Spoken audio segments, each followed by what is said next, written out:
Hello friend, তো আজকে আমরা সবাই মিলে যাচ্ছি ইকো পার্কে ঘুরতে।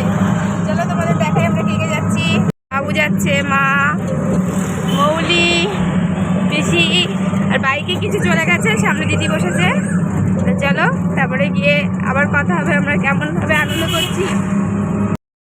এখন বাজে 4টে, আমরা 4টের সময় ইকো পার্কে ঢুকে পড়েছি টিকিট কেটে। মূলত এই আমার এই ননদ আর এনারা, ননদের বর, ওনার ছেলে মেয়ে, এরা কখনো আসেনি ইকো পার্কে। আমি আগে 5বার এসেছি এটা নিয়ে, তো ওদেরকে নিয়ে আসাটাই ছিল মেন উদ্দেশ্য, তার জন্যে আসা। তো এত গরম, তার মধ্যে বাবু একটু হাঁটছিল না, ওর কষ্ট হয়ে যাচ্ছিলো রোদ্রে। দেখো চারিদিকটা রোদে কটকট করছে, আর একটু রোদটা পড়ে গেলে হয়তো হাঁটতে লাগলে ভালো লাগতো। বড় পিসি যখনই আসে আমাদের বাড়িতে তখনই বলে যে একটু ইকো পার্কে নিয়ে যাবি। হয়তো কারো মুখে শুনেছে অনেক ভালো জায়গা, কিন্তু এসে ওনার অবস্থা খারাপ, হেঁটে হেঁটে একদম ক্লান্ত হয়ে গেছে, বলেছে যে আর কখনো আসবে না। তো বন্ধুরা, ইকো পার্কে প্রথম বছর যখন গিয়েছিলাম তখন একটু ভালো লেগেছিল, কিন্তু এখন আর একটুও ভালো লাগলো না।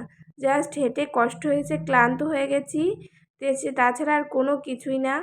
ভেবেছিলাম জলের শোটা যে হয়, তো সেটা অন্তত পক্ষে দেখবো, তো সেটাও হলো না জানো তো। প্রায় 1 ঘন্টা মতন বসেছিলাম, থাকার পরে 7:30 নাগাদ বাড়ির দিকে রওনা দিয়েছিলাম। বাড়িতে এসে আবার রান্না বান্না করতে হবে, কারণ বাড়িতে তো লোকজন আছে।